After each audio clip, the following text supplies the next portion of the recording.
My wife hates people. And it's tearing us apart.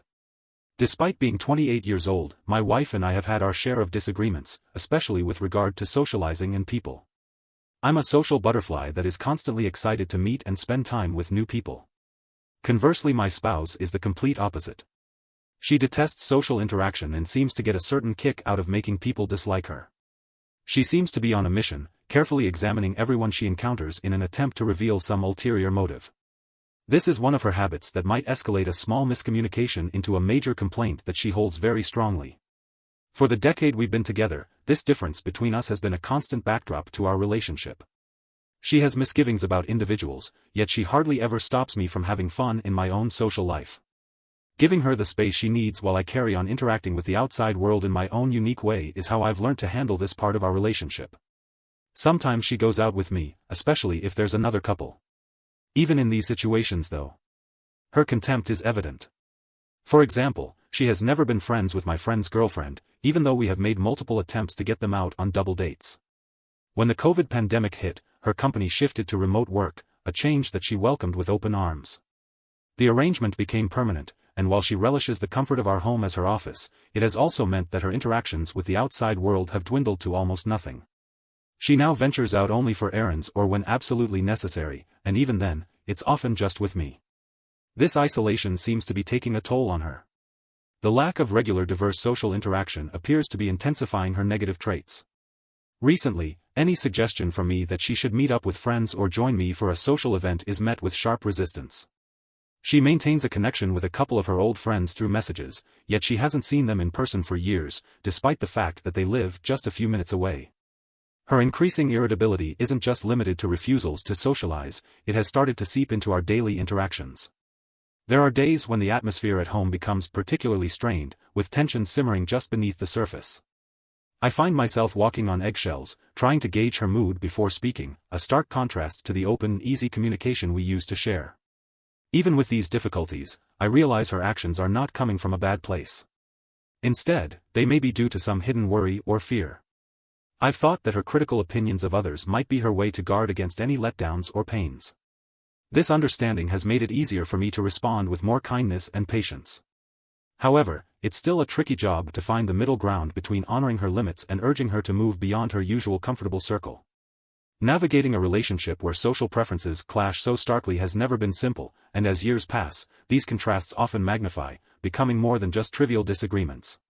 I've always known that my wife has a distinct distaste for social gatherings, a stark contrast to my own extroverted nature. Typically to maintain peace.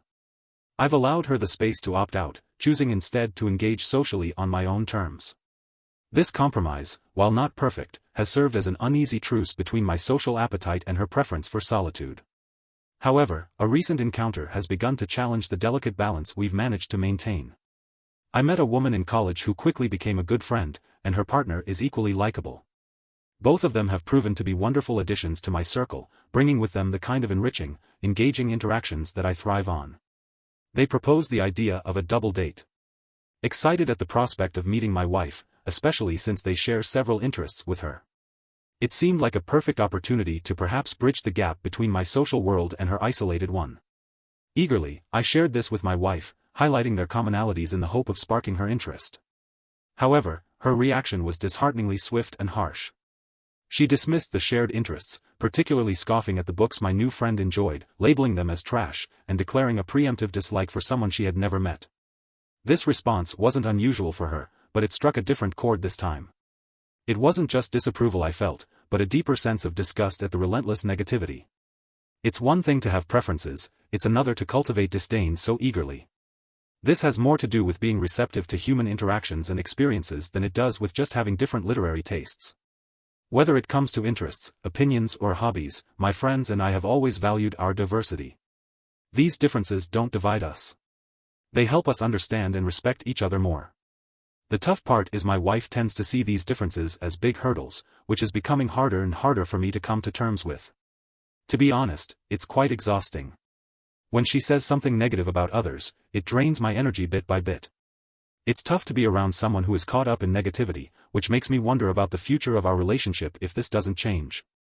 Love and dedication have brought us to this point, but as her negativity increases, so does my frustration. I'm thinking about what to do next. Should I keep going with the social life alone, understanding she might not ever join this important part of my life? Or is there a way to carefully question her views to show her that differing doesn't mean lower or scary? This is a complicated balance to keep because while I want to respect her individuality, I also wish she could appreciate the happiness and growth that comes from interacting with different people. Maybe it's time for a sincere talk about how her negativity impacts our relationship. It's important for her to see that she does not need to change who she is. But she needs to show respect for my friends, for people I care about, and for the social life that gives me energy. It may also help to explore why she dislikes social activities so much. Could it be linked to a past event, insecurities, or something unspoken? Understanding the why could help us figure out the how of our future dealings. When I approach her, it's important to do so not with blame, but with an open mind. I need to tell her how important it is to me that she at least tries to understand why my friendships and social life matter so much. It's not about forcing her into situations she's uncomfortable with. Rather, it's about achieving mutual respect for what we both value.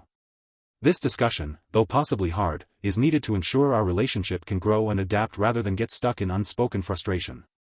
Our differing attitudes toward social activities indeed made our path together interesting and sometimes a bit complicated.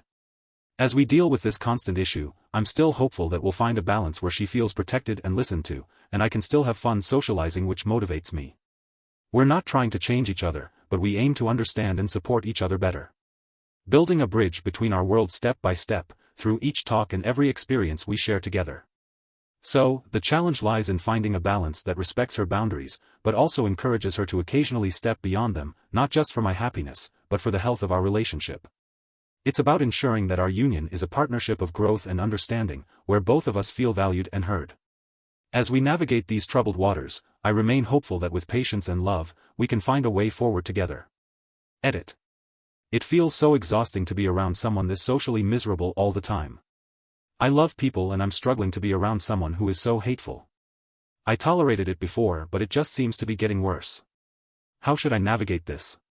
Maybe I'm doing something wrong here, and if so, please feel free to put me in my place.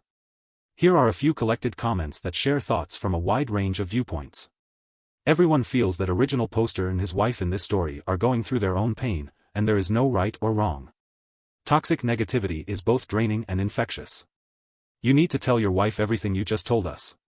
Make sure she knows that the persistent negativity is bringing you down and making you start to view her in a negative light, and you don't want that. She needs to work on becoming a more accepting and easygoing person who is less judgmental. Anything less will poison your relationship over the years. It sounds like this woman has no relationships outside of her husband. As a corollary to this, he's got to stop pushing her to socialize. I'm with her on this one. I could go the rest of my life without attending a social event and be perfectly happy. Extroverts don't seem to understand this and assume that anyone who doesn't crave constant interaction with others like they do must have a problem, and it's annoying as hell. It can actually lead to you feeling like you need to come up with a valid excuse for why you don't want to go out, which could be part of why she acts that way. It's entirely possible for people with mismatched social needs to get along. My wife goes out to a karaoke bar with friends on the weekends and I hang at home with the kids. It's a perfect setup. Every now and then she'll want to show me off or something and I'll stop by for an hour, but she has pre-excused my leaving early so it's not stressful. I can handle grabbing a drink in public with random people for an hour or two. If I had to sit there while my social butterfly wife happily flit around until closing, then I'd go crazy. Double dates are also a huge issue. There's so much pressure to socialize and connect. For those of us who don't enjoy that stuff, it's somewhat akin to the anxiety others can feel going to a job interview. If he wants his introverted wife to join him more often in social outings, it is important that he understands how she feels and provides her with an escape route. She could agree on a prearranged signal that means, we need to leave, or set the expectation up front that your couple may need to leave early. Having these options available can significantly reduce her stress. The third one. Your wife sounds a lot like my mom. I've had actual conversations with my dad where he has admitted to me that he's always had to pull the social weight in their marriage. She also loves to hate on people, like, when she gets going, phew, I had to unlearn a lot of that stuff as an adult. I still fall into it sometimes, so I try to watch myself.